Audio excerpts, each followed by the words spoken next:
90 seconds is too much. Just is. I can't do 90 seconds. And I can't do 90 seconds because my brain can't compute 90 seconds. But I can do 30 seconds. And I can do 30 seconds forever. As we navigate our day-to-day, it's hard to see that because so often our day-to-day lacks clarity. So what can we do about it? Well, we can place ourselves in situations where we are reminded. One of them I've talked about before, being the cold plunge. Immersing yourself in cold water.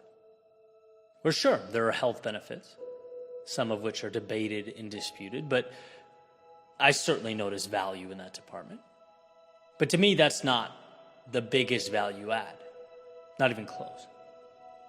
To me, it's simply the daily reminder that I can do hard things, that it's who I am. We need to reestablish that consistently. Confidence is earned. And I know in my life, I must earn it repeatedly.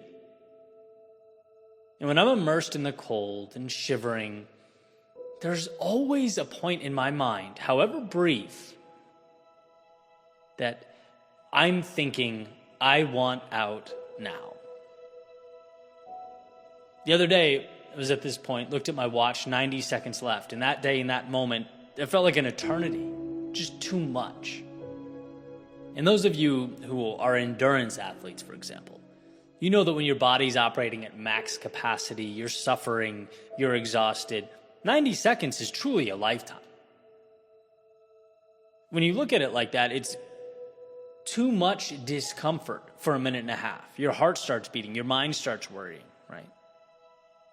And so what do we do about it? Well, we look at it a little differently, because from a different angle, you can skip it.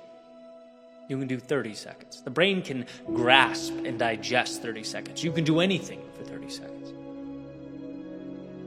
Okay, so you start counting. All of a sudden, 30 gone. Now what?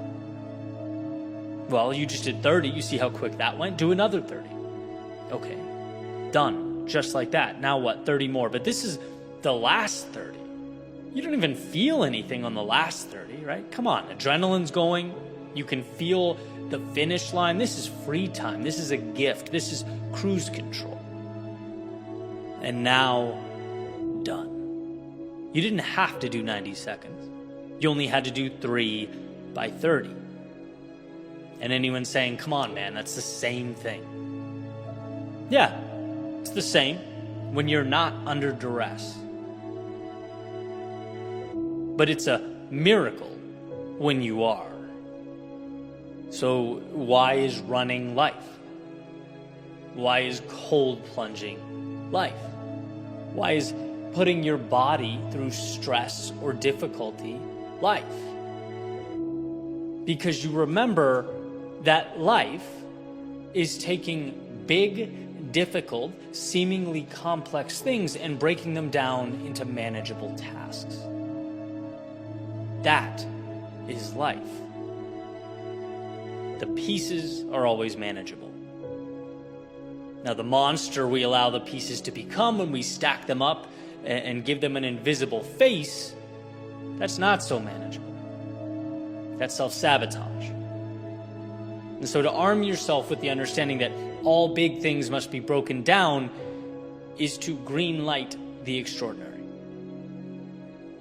On day 1 in 2014, a YouTube channel with 0 subscribers, growing to help over 100,000 people a day, that's a 90-second cold plunge.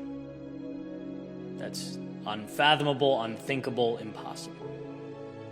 But one video, weekly, at least, for 9 years, that's a 30-second cold plunge. It's very doable.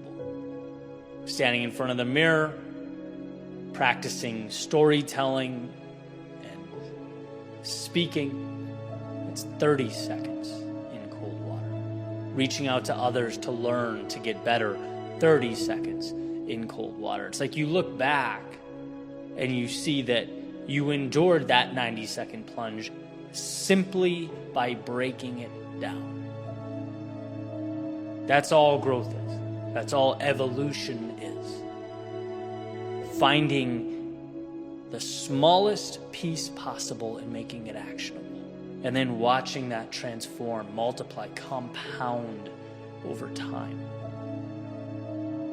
In one of my favorite books, Unbroken by Laura Hillenbrand, this reminder comes through beautifully. Louis Zamperini, an American prisoner of war in Japanese internment camps during World War II, he basically experiences unimaginable hell and suffering. He watches his friends die, he's beaten, he's starved, he comes close to death himself. And at the end, when he's rescued, and I'm paraphrasing, but I remember this part incredibly vividly, he's asked if he could do that again, and he states he'd rather die. Because turning around and viewing it holistically like that is too much. It's unfathomable. That pain is bigger than one can even comprehend. But taking something like that, day by day, step by step, he did the unthinkable. He survived. In breaking the 90-second task down into 30-second pieces, he walked away. In breaking the seemingly insurmountable down into the manageable, and looking at each individual step as a superpower, he emerged. And you talk about perspective. His experience was as challenging as it gets. Right? My cold plunge is laughable in comparison. But my mind doesn't know that. It's up to me to reinforce it. Building a business is nothing in comparison to Louis Zamperini, but my mind doesn't know that. Healing my shoulder and getting stronger in the gym is nothing in comparison, but my mind does not know that. It's looking at the mountain and reminding myself, Eddie, you can't leap those. I've seen you jump, buddy. But the good news is, no mountains need be leapt here. We ascend this thing one rock at a time, and mark my words, you conquer those manageable tasks day in and day out, you will find yourself. So when you feel stuck or too small for the task at hand, remind yourself you're looking at a 90-second block here. Break that down. Ask yourself what your 30 is. Ask yourself what you can create that's manageable, that will create your momentum, that will shoot you into a trajectory that will allow growth and position you someday to look back over your shoulder and go, wow, I endured all that. A transformation too big to understand on day one. It's a beautiful thing watching all those little steps add up to create the extraordinary. Thank you all for being here with me tonight. It's certainly an honor to be standing up here on stage. I think I'd like to start with a toast to none other than my friend and mentor, 2024. Where are you, 2024? There you are, in the back. Stand up. Well, let me tell you all about 2024. It's been a wild one. 2024 is rolling his eyes back there. You and I, we've seen some things. But where to begin? I suppose it makes sense to start with the winters. For a year that's only 365 days long, we sure had a few, right? A lot of closing away and reinventing. Been certainly something that's occurred in the past, but I think the magnitude and scale here is significant. We're both disciples, 2024 and I, of Greg McKeown's essentialism, and have been for about 7 years now. And so I try and make that my North Star, strength through simplicity and clarity. And man, it's not always as easy as it sounds. In fact, it's often torturous. So for example, I closed the door on 2 businesses last year, not because they weren't successful or didn't have potential, but because they did not in any capacity light me up, because they weren't the art and creation that makes me feel alive. And while letting go of those things certainly generates some relief, there's also this feeling of, what have I done? Right? It's like, I hope you know what you're doing, dude. But 2024, you were essential time and time again in reminding me that the barren wasteland I often found myself navigating was in fact essential. It's just the necessary wandering before one finds their footing again. The cold and the ice and the gray of winter always seems to make its way through. You just have to embrace it. Those cold moments in outcomes, sometimes in people that were in your inner circle, the heartbreak, the exhaustion, disappointment in ideas that didn't pan out, all of that stuff, right? You think while you're in it, these moments can only be, how do you put it, detrimental to what you want most. But it turns out they're just the price tag attached to what you want most. And I think winter whispers to us that growth begins not always in motion, but sometimes in stillness. That even when it seems crazy, dreams are planted beneath the frozen soil. In fact, the more I think about it, the more I wonder if it's why the desert called to us 2024. It can seem so vast and vacant and empty. In fact, some people out there don't understand it at all. It's like the desert. But let me tell you, the way the sun rises over those mountains, the warm air on your face at night, the clearest skies I've ever seen, that blanket of stars overhead, it will change your life if you let it. It certainly changed ours. And then there was spring, the epiphanies, right? The good stuff. After all, we don't endure those winters just because. No, they are taking us somewhere. The little seeds that were previously planted start to sprout. Less things means more focus on the right things, which means the right things become bigger things. If what you water grows, have we carefully cultivated this garden, 2024? Thank you for helping me protect that. And it's like you look around at what exists. Fewer people, but good people, inspiring people. People who don't take away but add to the beauty in life.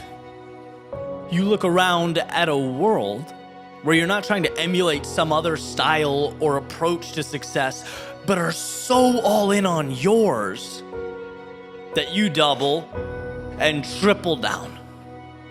Even when it's weird or out there or untested. You see hope and excitement and opportunity intertwined in everything around you. Even things that really have no business being appointed opportunities. But like you've pointed out to me before, over and over again, 2024, you can literally feel the momentum, that pulsating hope, and potential energy behind the right things means so much more than any amount of velocity pointed in the wrong direction, right? We had substantially less and somehow substantially more. We had nothing and somehow everything at the same time. The seeds of hope sprung eternal. This is what you live for. And we made that 2024. Which brought us right to summer. Which I know you continuously reminded me it didn't matter, but I'm human, 2024. Come on, that V word, validation, and we got some. We spoke all over the world, met some of our heroes, we grew our brand, partnered with some amazing companies, got better at our craft along the way, and had fun doing it. I changed my body, my life outlook, my routine. I gave myself permission at a larger scale to detach from results and push creative boundaries. In fact, I spend sometimes half of my day, every day, working on a project that may, upon its release, absolutely bomb. But it feels right, and so it is. What I've learned is you can control how much of yourself you give to the world. That's yours. But you cannot control how that's received by the world. It is the beauty of summer. Collecting W's from time to time is fun. It's very fun, but it's not as fun as doing it your way, even if it takes a little longer. Even if it requires you cross oceans and climb mountains. Even when you can't see what the end looks like. Which brings us to fall. Introspection, gratitude for you, 2024, and all that we've endured together. The highs reminded us what we are capable of, and the lows showed us how strong we are. They emphasized what we can endure, and I think more importantly, they showed us that the cycle continues, that living life on your terms will always require the ability to step back and look at life from afar. To identify what means the most and let go of the rest, the same way those trees shed their leaves, however painful. And just think, 2024. Imagine if perfection was the goal. Imagine if we cared more about maintaining an outward appearance than doing what set our souls ablaze. We'd be doing things we didn't want to be doing for reasons that meant nothing to us. We transcended that situation. So cap tip to you, 2024. You should be proud for leading the way here, for being such a diligent, hardworking, and reliable partner in crime, for reminding me that life is a gift, that the flame of passion and curiosity and hope must remain lit. Otherwise, what's the point? Each season brought a different element of truth, of life and growth. Every moment, no matter how fleeting, played a role in the symphony of our ascent to the heavens. Life doesn't hand you meaning on a silver platter. It must be pursued. And as we turn the page on another year, I feel stronger and better equipped to seek out the best. More of what moves me, those peak moments that cause my heart to race. This trip around the sun was everything, because it reminded me, 2024, that just like those stars strung out across that desert sky, our light shines brightest when we leave the city and carve out our own paths. It's in facing darkness head on that we finally free ourselves to write the most precious of tales. So thank you, 2024. And before I head off stage here, just one more quick thanks I'd like to make the newest member of the team, 2025. There you are. Stand up. I think you're going to fit right in here, 2025. What a ride that awaits.